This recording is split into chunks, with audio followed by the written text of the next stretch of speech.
Hola y muy buenas a todos mis suscriptores y gente youtubera, ¿cómo están? Espero que bien, porque hoy traigo un nuevo vídeo para el canal de esta su serie, Creepypastas, historias de terror y leyendas, aunque en realidad hoy no habrá leyendas, si ya sé que se preguntan, ¿por qué?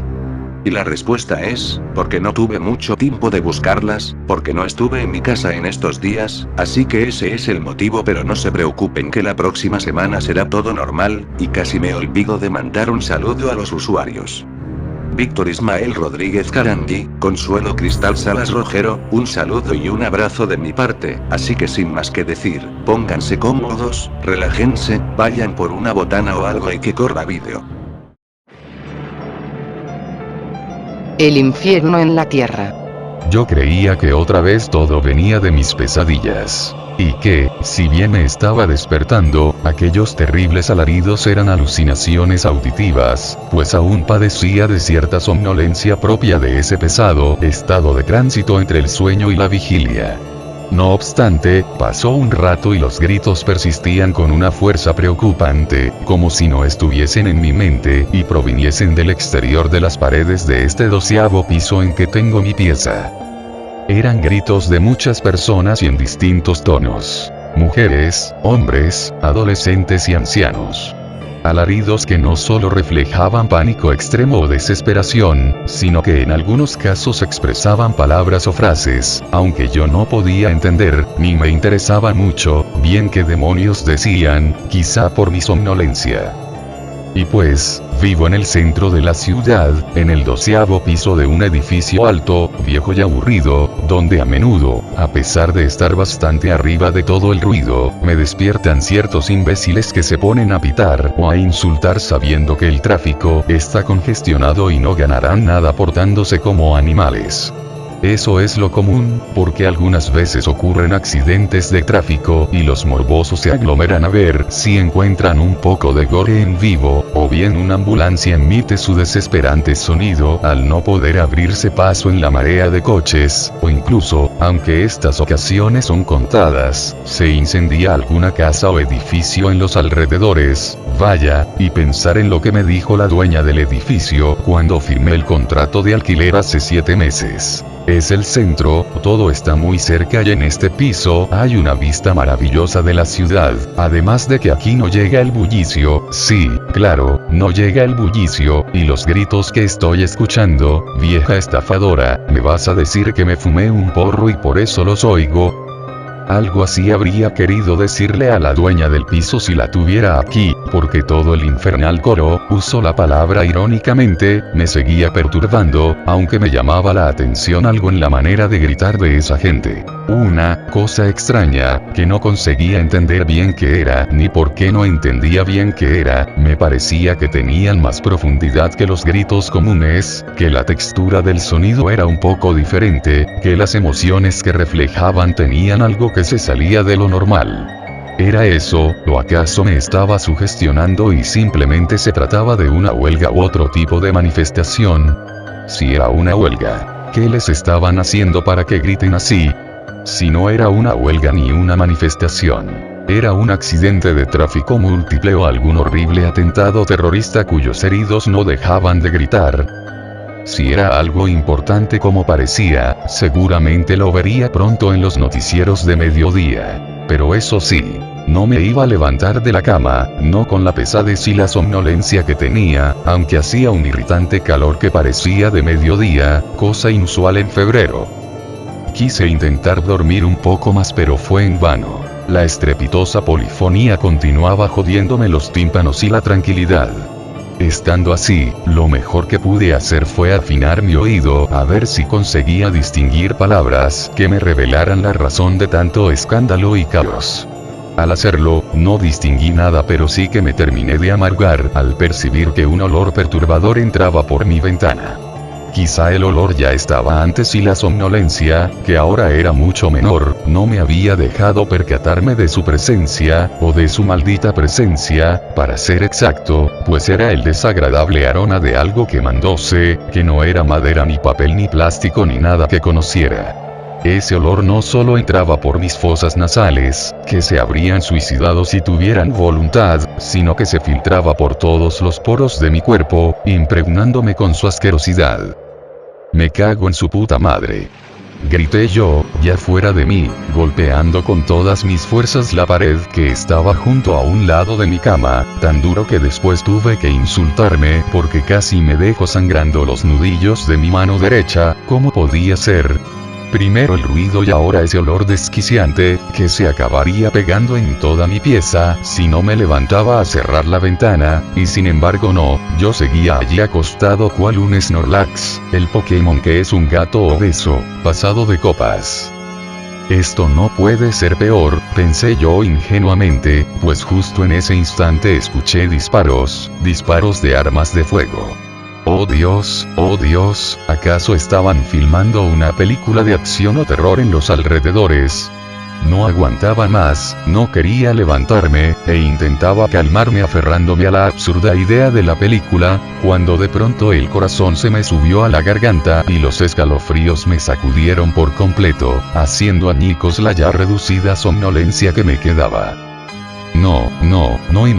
No, señores, ustedes jamás escucharán algo así, al menos no mientras vivan, y espero que tampoco después. Eran gritos inhumanos, gritos que por su intensidad y claridad era evidente que no venían de la calle, sino de fuentes localizadas a unos pocos metros de mi ventana, que por fortuna no me mostró nada porque tal vez, así como estaba en esos momentos, tranquilamente podía haber muerto de un paro cardíaco.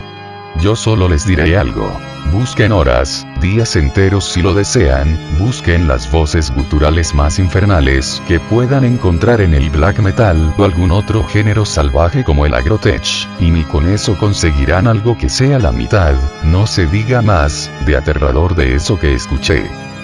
Con el brazo temblando me persilé, yo que jamás voy a misa y tengo pósters de grupos musicales con estética algo satánica. Tenía gotas de sudor frío en la frente, mis palpitaciones eran tan rápidas como las de un atleta en pleno maratón, y mi respiración era más agitada que nunca. Yo quería calmarme pero en ese estado mi mente no producía pensamiento alguno, hasta que escuché el choque de dos vehículos y seguidamente una explosión, tan fuerte como si se hubiese reventado uno de esos camiones que transportan gas. No sé cómo es que el vidrio de mi ventana no se rompió y mis tímpanos sobrevivieron, pero al menos la explosión me calmó un poco con respecto a los gritos que había escuchado cerca de mi ventana. En todo caso, en ese instante, como guiado por mis reflejos, salté de mi cama y corrí a la ventana a ver qué pasaba. No di crédito a lo que estaba viendo, simplemente observé todo estupefacto, atónito, con la boca abierta, y después cerré los ojos, me los froté, y los volví a abrir en la esperanza de que fuera la pesadilla más vívida de toda mi vida. Nada desapareció. La escena infernal persistía, desafiando mi sentido de la realidad, amenazándome con sumirme en la locura. Las personas corrían de un lado a otro gritando, intentando escapar de algo que no alcanzaba a ver o descifrar. Había coches empotrados contra las paredes, abandonados por sus ocupantes o chocados con otros coches, y muchos de ellos ardían en llamas. Un camión cisterna ardía en la mitad de la amplia calle principal. Abajo y arriba, yacían incendiadas las plantas de los balcones de mi edificio. Las explosiones continuaban proliferando por doquier, y reventaban coches, tanques de gas dentro de casas, o incluso gasolineras. Y en todas las calles, dispersas aleatoriamente, había pequeñas hogueras cuyo combustible era de una naturaleza que no pude revelar hasta que noté que algunas de esas hogueras se movían, o se arrastraban, pues en realidad eran personas calcinadas, tan quemadas que tenían el aspecto lastimero de quienes mueren en el fuego y terminan como pequeñas y huesudas momias negruzcas. ¿Cómo habrían deseado la eterna disolución esos infelices condenados, esos seres miserables cuyo ardiente ropaje no acababa de exterminarlos? Me alegra saber que ninguno de ustedes podrá imaginarse lo que cuento de una forma igual o más horrorosa de lo que fue aquello que vi, y jamás podré olvidar. Era algo sobrecogedor, que me hizo derramar lágrimas de compasión y a la vez me hizo temblar de miedo. Como les decía, esas personas que se arrastraban nunca se extinguían, pero a veces el calor hacía que se les cayera un brazo, un pie o una mano, que se les fueran cayendo, convertidos en cenizas, trocitos de carne, o que se partieran en dos, profiriendo alaridos de pánico mientras sus vísceras cocidas se derramaban por el suelo. Aunque después, como pude notar, siempre venían, arrastrándose por el suelo, unas criaturas, si así puedo llamarlas, que eran como serpientes hechas de oscuridad, aunque con las cabezas, según percibí de lejos, con forma humana, y entonces esos seres envolvían a los condenados y los recomponían para que volviesen a arder, ahora ya con la piel, los cabellos y todo regenerado. Entonces, una vez que volvían a quemarse desde el principio, iban desprendiendo pedazos, en llamas, de ropa y piel quemada, que dejaban tras de sí cuando se desplazaban arrastrándose. También, y aunque extrañamente no lo había notado antes, en muchas de las ventanas de otros edificios y casas, alcanzaba a verse fuego adentro, el humo salía negro y abundante, y solían aparecer personas que, corriendo algunas veces en llamas, se acercaban a los bordes de las ventanas y saltaban. Por mi parte, yo continuaba de pie en mi ventana, contemplando todo, aún tembloroso y con los ojos húmedos. Desde luego, para aquellos momentos ya tenía claro que, el olor que percibí antes de ver todo, era el olor de la carne humana quemándose, el olor del infierno. Ya las sensaciones eran demasiado claras para tratar de convencerme de que todo era una pesadilla, y en los otros pisos de mi edificio las personas también se lanzaban, escapando del fuego que aún no me visitaba. Algo que me dejó aún más en shock fue ver a mi vecina Marta, lanzándose en llamas junto a su bebé de 4 meses. ¿Qué explicación había para eso? Si estaba viendo el infierno, ¿qué hacía un bebé en el infierno? Yo había escuchado rumores de que Marta practicaba brujería, le echaba agua hirviendo a los gatos y maltrataba a su otro hijo. Pero, si estaba viendo su futuro en el infierno, ¿era el bebé una ilusión creada para aumentar su tormento? Solo eso podría tener algo de sentido, porque incluso todo lo que veía no podía ser pensado como un infierno admitido por Dios. Todo era tan absurdo, tan inconcebible, y sin embargo era, incluso, como si no bastase, empezaron a aparecer vehículos militares, y los soldados salían, le disparaban al aire o a las personas, se mataban entre ellos, se suicidaban, echaban granadas y corrían a romperse la cara contra algún poste, o protagonizaban otras locuras por el estilo. Además, estaban lloviendo bolas de fuego, grandes bolas de fuego. Cuando alcé la vista, vi que en el cielo nublado volaban unos dragones de unos 15 metros, con la piel tan negra que las escamas de un dragón a veces mostraban tonos naranjas, pues reflejaban el fuego que escupían sobre la gente los otros dragones. Ya era demasiado, la escena parecía un retorcido film de fantasía, que poco más y rozaba lo surrealista por su proximidad al mundo de las pesadillas. No piensen que los dragones no daban miedo. Sus enormes ojos de iris rojos eran tan humanos en aspecto, y tan demoníacos en esencia, pues la mirada de estos seres alados reflejaba ira, odio, maldad, y una inteligencia superior a la humana, que hacía pensar en la inteligencia angélica que los teólogos asignaban a los ángeles, y que no resultaba difícil atribuir a esas abominaciones si se las consideraba como ángeles caídos. Por otra parte, era muy perceptible el sadismo de los dragones, porque tenían como destrozar todo rápidamente a colazos o con las garras, pero preferían rugir, escupir fuego, y herir a la gente antes que exterminarla temporalmente. Recuérdese que las serpientes de sombra los revivían. Estaban por todas partes, a miles de metros, y hasta en el horizonte, donde ya solo alcanzaba a verlos como puntos negros que se movían. Hasta donde daba mi visión, los dragones hacían el mismo tipo de cosas en todas partes, en todas las zonas del infierno, o de lo que parecía el infierno, porque quizá estaba teniendo visiones del apocalipsis, puesto que en el cielo aparecieron algunos aviones de guerra, que en vano lanzaron los misiles contra los dragones, pues estos ni siquiera sufrieron herida alguna, y así unos cuantos pilotos, desesperados, se suicidaban, eso creían, estrellando sus casas contra las diabólicas bestias. Si era el infierno, ¿Por qué se les daba a los humanos la oportunidad de creer que podían pelear contra los dragones? Si era el apocalipsis, ¿por qué revivían las personas a fin de volver a sufrir? Quizá el apocalipsis, al menos para la mayoría de personas, implicaba vivir no solo el fin del mundo sino algo que, dependiendo del caso de cada persona, era o bien una experiencia anticipada del infierno, en donde nadie muere ni se destruye irreversiblemente porque tiene que seguir sufriendo, en que habitarían por siempre. O bien, y como proceso de expiación, una experiencia del infierno aquí en la tierra, pero de duración limitada pues después gozarían de la presencia divina tras su pase por el purgatorio. Sea lo que fuere, resultaba acertado llamarle el infierno en la tierra a eso que veía, y que en realidad me parecía que debía ser el apocalipsis en la forma descrita, esto es, como el fin del mundo ejecutado a través de una especie de venida del infierno, que no es tanto un lugar sino una situación, a la tierra. Naturalmente he pensado todas estas cosas a la hora de contar lo vivido, porque en esos momentos ni siquiera un matemático tendría tanta cabeza fría como para ponerse a analizar. Por suerte todo acabó en poco tiempo. Fue así. Yo seguía mirando todo cuando, después de que los dragones gritaron con voz humana, uno de ellos, que estaba bastante lejos, se viró en dirección hacia mí y empezó a volar lentamente, acercándose.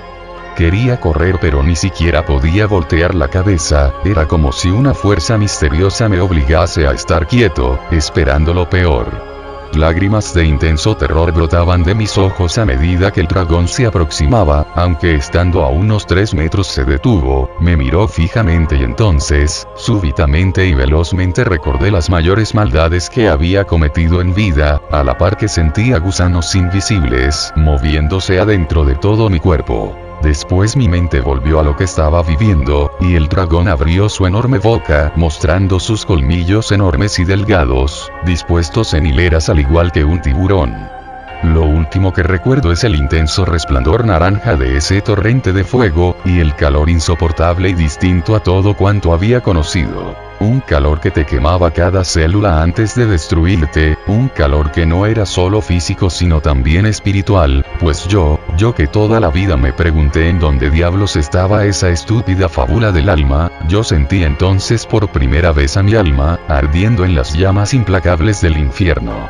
Tras eso, vino un instante de duración indiscernible y dolor infinito, después sentí que caía y caía sin parar en un vacío sin fondo, y finalmente, como si acabase de caer sobre mi cama, aunque en realidad esto nunca ocurriese físicamente, me encontré a mí mismo en mi cama, boca arriba, con los ojos bien abiertos y el corazón latiéndome a toda velocidad. Grité una y otra vez allí en mi cama, con gotas heladas en la frente, con el cuerpo temblándome de nerviosismo. Después me calmé, miré alrededor, me froté los ojos, vi que todo estaba como antes del horror, volví a proferir alaridos de desesperación para desahogarme, y finalmente me quedé allí, sentado en mi cama, con las piernas extendidas y la espalda ligeramente encorvada, mirándome las palmas de las manos como un enfermo mental, intentando convencerme de que solo fue la peor pesadilla de mi vida, o al menos eso creí hasta que giré mi cabeza a la derecha y vi que allí, sobre mi velador, yacía un pequeño, poco más grande que una canica, trocito de carne chamuscada. Al verlo grité de nuevo como desaforado, y después lo tomé, lo olí y comprobé que tenía el mismo olor que la carne humana chamuscada. Pese al inmenso nerviosismo, pensé en guardarlo a modo de evidencia, nunca sería una prueba de que todo lo que vi fue real, pero el pedacito de carne quemada se secó rápidamente, hasta reducirse a un montón de cenizas que se me escurrieron entre los dedos, cayeron sobre mí y se desvanecieron para siempre, igual que mi cordura. El rito del reloj de Cuco. Si tu sangre es pura y la luna se alza en todo su esplendor, considérate afortunado, ya que las condiciones son idóneas y eres digno de jugar. Trata de alejarte de la mácula de los impuros, busca la soledad que tan solo la noche te proporcionará y disponte a bailar con las sombras. Permanece todo un día sin despegar los brazos del cuerpo, ya que deberás usarlos para complacer al relojero, y, cuando el sol se oculte, siéntete libre de moverlos. Debes romper o esconder todos los espejos que te acompañen, oculta todo reflejo, proceda del agua o del filo reluciente del metal, y porta contigo un vidrio circular. Que la oscuridad te cubre y el silencio lo llene todo con su morbosa presencia. Solo entonces cierra tus ojos, abre la boca y junta tus manos formando una petición. La fría noche y el tic-tac de un reloj de Cusco deben acompañarte o no te considerará digno. Espera sin prisa, pues él se demorará. Trata de no moverte y concentra tu mente en el recorrido de las delgadas agujas del cuco. Que la parsimonia del reloj cubra tu pensamiento, deja que te mesa con suavidad y ternura, mientras él se acerca llenándolo todo de amargura. Si tu petición es aceptada, así te lo hará saber. El frío soplo del relojero recorrerá tu garganta. No cierres la boca cuando así lo haga, no vaya a considerarlo una impertinencia. Tu presencia les grata mientras su aliento sea frío. Si un fulgor cálido recorre tu boca, has sido considerado impuro. Mantén entonces la postura y no dejes de rogar con tus manos. Si el relojero lo considera, quizá te mate sin sufrimiento. Si eres declarado apto, tienes la obligación de proseguir. El siguiente paso requiere de una coordinación y práctica difíciles de lograr. Son pocos los que invierten su tiempo en dominar el movimiento que a continuación te describiré. Sin abandonar tu posición inicial, con los ojos cerrados y la boca abierta, extiende tus brazos al techo, formando con ellas dos agujas que marquen las 12. Debes ser preciso, como un reloj, y cuando la noche llegue a su culmen, acompaña sin error la compasada respiración de tu reloj de cuco rojo. Que las agujas y tus brazos sean uno, muévete segundo a segundo con una exactitud milimétrica, y cuando tus extremidades se encuentren y no puedas acompañar a tu cuco, agacha la cabeza y recita. Pido perdón espíritu relojero, pero la endeble condición humana me impide ser reloj. Espera sin mover los brazos, el silencio debe extenderse hasta cubrir cada rincón. No has sido capaz de complacer al relojero.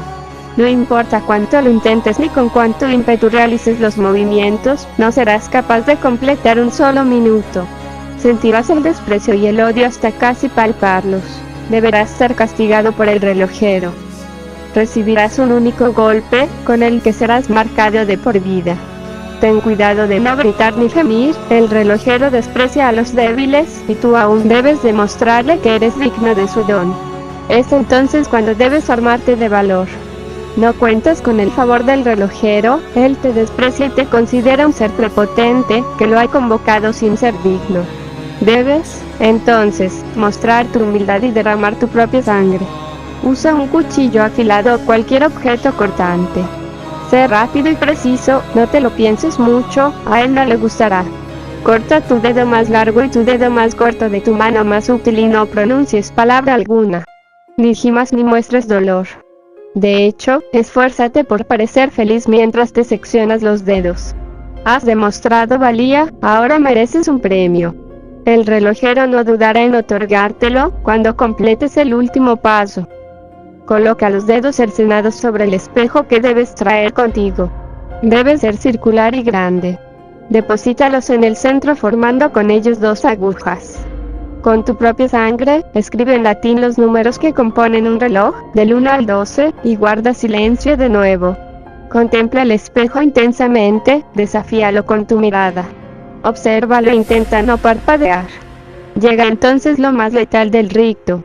Ahí, a tu espalda, si has realizado bien cada paso, y si miras con la suficiente atención, verás durante una fracción de segundo al relojero. Son pocos los que superan su visión, sin padecer traumas ni dolencias mentales. Pero que no te dé miedo la locura, si ves al relojero, contarás con su don. Tienes ahora la facultad de explorar la dimensión atemporal. Tu cuerpo permanecerá ahí donde lo dejes, pero tu mente viajará hacia la lejanía.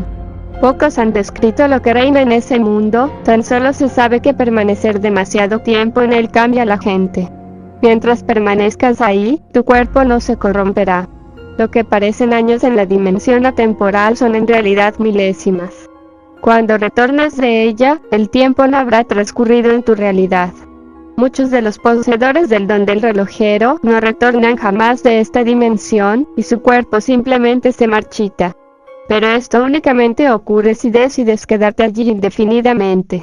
Decide bien, ya que luego no habrá vuelta atrás. Contar con este don es útil si se emplea con medida, pues frenar el transcurso del tiempo, mientras tu mente tiene una eternidad para pensar, es útil en muchas situaciones. Son muchos los que lo darían todo por detener el tiempo unos instantes y descansar del ajetreo de sus vidas. Pero hay inconvenientes a los que debes enfrentarte. No te preocupes por tus dedos, los recuperarás tras completar el rito. Pero vigila con atención. Una vez que hayas visto al relojero, este te seguirá. Por lo general creerás verlo reflejado en un espejo en la luna de un reloj, pero otras lo observarás con detalle, contemplándote con su diabólica sonrisa frente a tu lecho cuando despiertes entre sudores de una pesadilla que él habrá provocado. El cuadro del diablo asomándose por la ventana. El cuadro del diablo asomándose por la ventana es una obra de arte antiquísima, es una pintura realizada por un supuesto artista esquizofrénico. El cuadro se realizó hace 200 años, así que su valor en el mercado actual de excentricidades y curiosidades es incalculable. Esta imagen es la de una pobre cabaña enmohecida, que se encuentra ubicada dentro de las entrañas de un raquítico bosque, la cual aparte de deteriorada y ennegrecida, está a punto de desplomarse, sobre una ventana de marco de madera podrida, que está a la izquierda de la puerta de entrada, puede observarse una silueta cornuda, con el brillo de dos puntos escarlatas mirándonos. Si uno se acerca con detenimiento, puede apreciar las facciones aterradoras y demacradas del ser, es el diablo mismo. El cuadro cuenta su historia misma, mitad realidad mitad fantasía, imposible determinarlo. Fue concebido en el año de 1804, un año después de que Inglaterra le declarara la guerra a Francia por añejos asuntos políticos y diplomáticos. Su autor, precisamente de origen francés, deja dudas acerca de su identidad. Se dice, era un hombre que se encargaba de pintar cuadros al emperador Napoleón, y este mismo le pidió a manera de broma, dibujar algo aterrador para él, dando como resultado la imagen plasmada. Tal fue la dedicación y tiempo que le dedicó a la obra, que el hombre se obsesionó causándole severos desajustes mentales. Decían que la figura que con tanto esmero retrató, se le aparecía de vez en vez, asomándose por las ventanas de su gótica residencia en Marsella. Es que fueron tantas sus ganas de complacer a Napoleón que enloqueció. Otras de las versiones manejadas es que el cuadro fue pintado por un tal Donatien Volta, un hombre de creencias obscuras que acostumbraba a hablar de demonios y ritos ocultos. La gente del pueblo, en extremo conservadora, lo asesinó crucificándole en una cruz invertida. Pensaban que estaba poseído, lo cierto era que padecía esquizofrenia. Dentro de su humilde morada, que es la que está pintada en el cuadro, sustrajeron el cuadro, que aún conserva las costras secas de su negra sangre. Con tales suposiciones, el cuadro se cotizó, pasó a las manos de un empresario adinerado y aficionado al arte gótico, William Lebrun, que pagó a un hombre que juró habérselo robado de la misma cabaña maldita, en una cantidad sumamente elevada. Ambos murieron, primero el infortunado ladrón. Las causas de su muerte nunca fueron reveladas por la policía local francesa, solo se mencionó como un crimen de sectas. El empresario murió de un infarto al miocardio en la sala de su casa, mirando con ojos desorbitados al cuadro mencionado. Todos estos sucesos acaecieron en el año de 1813. Pasaron 3 años más sin noticias de la pintura. Se supo que estaba resguardada en un santuario francés, pero precisamente en 1816 dicho santuario fue consumido por las llamas, muriendo los clérigos y franciscanos que habitaban ahí. Se salvaron algunas obras materiales, mas ninguna vida humana resistió la acometida del fuego. Una vez más, se perdió la pista del cuadro por alrededor de 10 años. En 1829, reapareció en una subasta de Londres. Sir Arlene Luard pujó una cantidad superior a las 15.000 libras esterlinas. El excéntrico londinense tenía una colección de cuadros de diversas épocas de la historia, y esta, al tratarse de una pieza rara, llamó poderosamente su atención. No duró ni una semana en la propiedad de Arlene. Se deshizo de la pintura al externar que el ambiente de su hogar cambió desde que el cuadro entró a su domicilio. No le importó perder el dinero. El cuadro terminó en una galería de arte en el sur de Inglaterra. Y así el cuadro vagó de museo en museo por 20 años. Solo se sabía de los relatos de veladores, quienes informaban de ruidos extraños en el recinto a partir de la llegada de la obra, sonidos imposibles de describir e improbablemente emitidos por cuerdas vocales humanas. Todos coincidían en sentirse abrumados por la pieza, siempre omitiendo pasar por enfrente de la pintura. Para 1853 el cuadro fue robado del Museo de las Artes Modernas en Bromwich, permaneciendo en paradero desconocido hasta el 1879, que estaba en posesión de una mujer divorciada. Ella comentó en el interrogatorio que fue un regalo que le hizo un hombre a quien socorrió después de darle alojo y alimento al perderlo todo, a excepción de ese paisaje plasmado en lienzo. La mujer de nombre Dora o Dorian Miller aceptó más por compromiso que por gusto, pues sintió un súbito escalofrío al ver los trazos perturbadores de un macho cabrío asomándose por la ventana. Jamás lo colgó en las paredes de su hogar, lo tenía arrumbado. La dama comentó que durante las noches escuchaba pequeños golpes sobre los cristales de la ventana de su habitación. Asustada, relacionaba los sucesos con la llegada del cuadro. La mujer optó por tirarlo a la basura, seguramente fue recogido por un pordiosero o alguien en busca de arte en los contenedores de basura. La pintura del diablo asomado por la ventana volvió a aparecer 6 años más tarde en una tienda de artes en Leeds, se exhibía ahí como atracción, se cobraba por verla y se le retaba a la gente a verla fijamente por más de 3 minutos.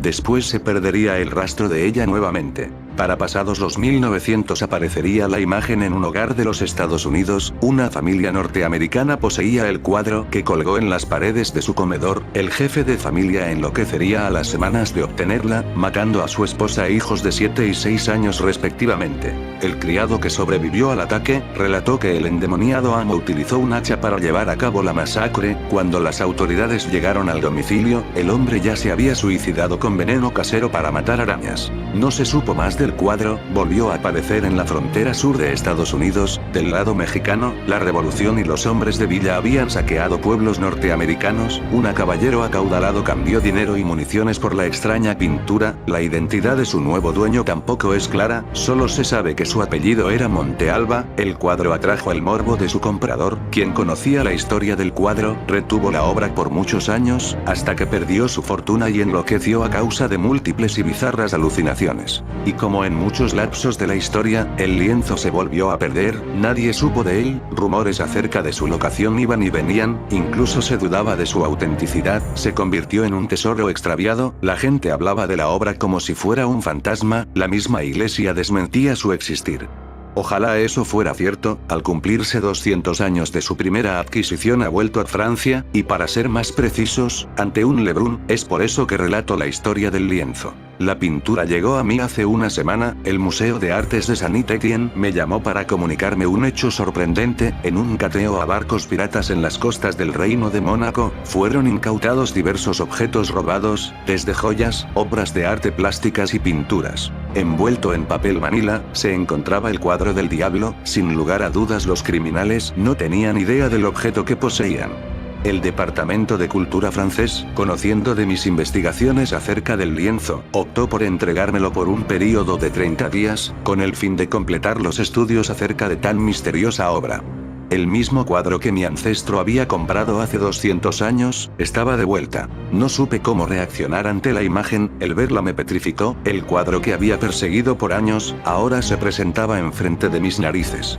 Después del horror vino a mí una sensación de atracción y asombro. Analizaba la pintura, me seducía, apreciaba las líneas y trazos que de ella emanaban, me perdía en la silueta satánica que me observaba. Aún conociendo los horrores que padecieron los antiguos dueños de la obra, el sentimiento de admiración eclipsó en mí cualquier duda. Me sentí complacido en obtenerla y continuar con los estudios de mi investigación.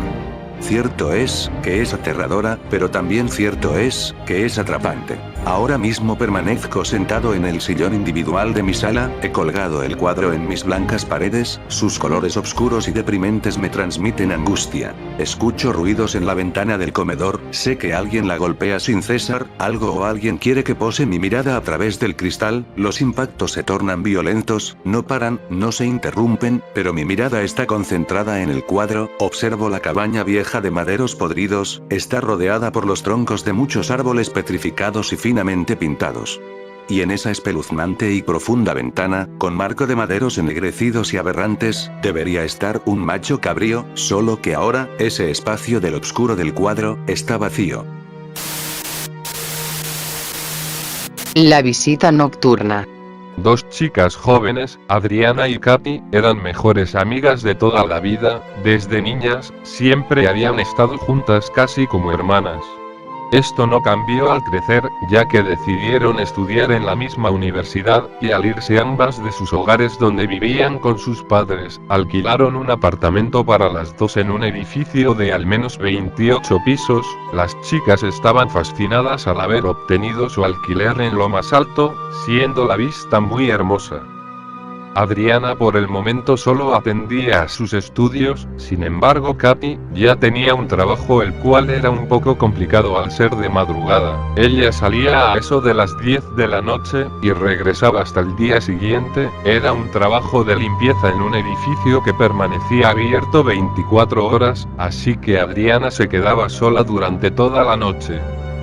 Pero cada vez que Katy se iba, y Adriana se disponía a revisar sus tan importantes estudios, recibía una visita inesperada, todas las noches después de las 12, cuando la oscuridad y un silencio cómplice reinan tanto afuera, como dentro del apartamento, salvo por la tenue luz de la lámpara que ilumina los libros de la chica. Una mujer con un rostro demoníaco, ojos rojos carmesí y piel pálida y arrugada, se asomaba por la ventana del cuarto, mirando fijamente a Adriana, sonriéndole, como ansiosa por entrar. Solo ella sabía con qué intención. Adriana permanecía petrificada, casi sin poder gritar, ni moverse, mientras aquella cosa, utilizando sus largas y horribles uñas, arañaba el vidrio, tal vez tratando de debilitarlo y poder entrar. Adriana, siendo una chica criada en una familia con una historia llena de eventos sobrenaturales, mantenía una vela encendida frente a la ventana. Solo esta especie de resguardo parecía ser lo que evitaba que aquella terrorífica aparición entrara. Luego de permanecer allí varias horas, simplemente desaparecía, y era entonces cuando Adriana por fin podía recuperar su movilidad, y con lágrimas recorriendo sus mejillas por el terror vivido, lograba quedarse dormida, hasta el día siguiente, cuando su amiga Katy regresaba en la mañana. Al llegar Katy, encontraba a su pobre amiga despierta, algo nerviosa y con su rostro indicando la falta de descanso. Katy sabía perfectamente lo que afectaba a su amiga, debido a que Adriana ya le había comentado sobre las visitas nocturnas que recibía. Sin embargo, Katy no era muy creyente de esas cosas, y más bien acusaba a Adriana de estudiar demasiado y tener visiones. Así transcurrieron muchas noches, hasta que un día las chicas tuvieron una conversación muy peculiar. Adriana, yo no estoy segura de lo que te pasa, pero me preocupa verte todas las mañanas dormida aferrada a tu almohada, como si te fuera la vida en ello, y esa vela encendida va a provocar un incendio en cualquier momento mientras tú duermes. Dime qué puedo hacer para ayudarte. Preguntaba Katy, muy angustiada por su mejor amiga. Pero Adriana, lejos de entrar en esa conversación, con sus ojos llorosos, prefirió recordarle un evento que ambas vivieron cuando apenas eran unas niñas curiosas, algo que al parecer no terminó muy bien en ese momento. Katy, quiero pedirte perdón. Ahora, después de tanto tiempo, te imploro que me perdones por esa vez cuando hace mucho tiempo, cuando yo prácticamente te obligué a jugar ese endemoniado juego conmigo, pensando que no iba a pasar nada, y luego algo espeluznante entró en tu cuerpo, y te mantuvo 2 semanas actuando como si fueras otra persona, una persona violenta y con odio, para luego dejarte en un trance y desaparecer. Yo no sabía lo que hacía, yo pensé que solo era un juego. Jamás se me ocurrió que te iba a suceder todo eso. A medida que Adriana se disculpaba con Katy por aquella situación ocurrida hace tanto tiempo, temblaba y lloraba cada vez más, hasta que su amiga la interrumpió para consolarla y apoyarla. Amiga, ya eso pasó, yo nunca te culpé a ti, tampoco creo que algo haya entrado en mi cuerpo, fue solo un problema psicológico que tuve, tal vez por la edad y la impresión, pero eso ya no importa. Aparte de eso, creo que debo ir a ver a un doctor. Todas las noches cuando estoy en el trabajo, me da mucho sueño y busco un lugar donde dormirme, luego despierto en la mañana. Por suerte nadie me ha descubierto, pero no creo que sea normal. ¿Sabes qué? esta noche no iré a trabajar y me voy a quedar aquí contigo, Adriana. Eres mi mejor amiga, y si alguna bruja cree que puede volar hasta la ventana para asustar a mi amiga, está equivocada. La enfrentaremos juntas. Las palabras de Katy, lejos de confortar a una ya perturbada Adriana, lo que hicieron fue disparar su pánico como nunca antes. No, Katy, tú debes ir a trabajar, no quiero que te quedes aquí, es muy peligroso, no quiero que veas esa cosa, no te preocupes, yo la controlo, no podrá entrar, mientras tenga a Isabel allí, no lo hará. Por favor, Adriana, ya lo he decidido, hoy me quedo contigo, ya verás que no sucede nada. Adriana, después de escuchar la determinación de su amiga, y de comprobar lo mucho que se preocupaba por ella, asintió con la cabeza y con resignación aceptó la idea de su amiga Katy.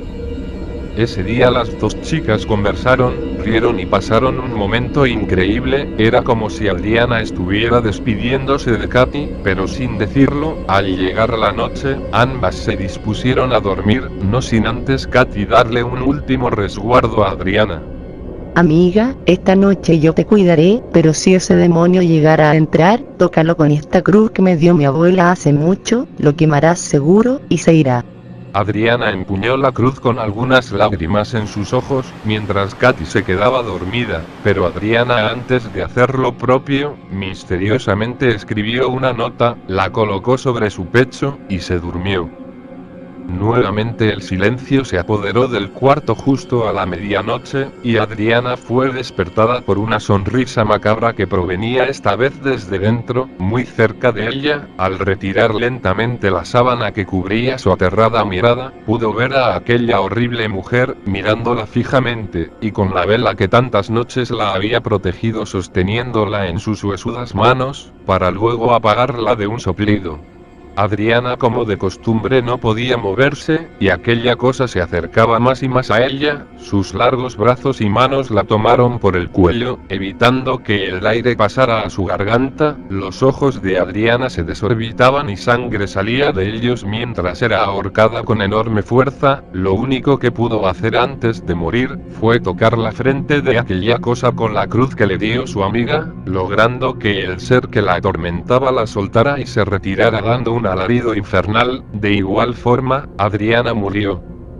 Al día siguiente, cuando los rayos del sol entraban por la ventana, Katy despertó, solo para encontrar el macabro hallazgo de su amiga estrangulada. Katy lloraba desconsolada, no entendía cómo no se percató de nada, y mientras sollozaba, encontró la nota en el pecho de Adriana con un mensaje que decía: Amiga, siento mucho lo que pasó cuando éramos niñas, pero ya no puedo seguir viviendo así. Siento mucho que hayas tenido que vivir con eso dentro de ti, pero al morir yo, creo que estarás liberada. Adiós, tu amiga por siempre. Katy dejó caer la nota impresionada sin entender qué pasaba. Sintió un ardor muy agudo en su frente, y al verse en el espejo, la marca de la cruz era perfectamente visible, revelando quién era ella, y todo lo que Adriana le estaba ocultando. Katy se quedó inmóvil, giró su cuerpo hacia la ventana para luego caminar despacio, abrirla, y con una sonrisa macabra en su rostro, y unos ojos rojos como la sangre, lanzarse al vacío. Fue el final de una larga amistad, tal vez demasiado larga. Bueno, eso es todo por esta semana, espero les haya gustado. Si ese fue el caso, regálame tu like, que no te cuesta nada, al igual que suscribirte, si es la primera vez que ves uno de mis vídeos. Así que esperando que se la pasen bien, los veo la próxima semana en otro vídeo. Se me cuidan y chao.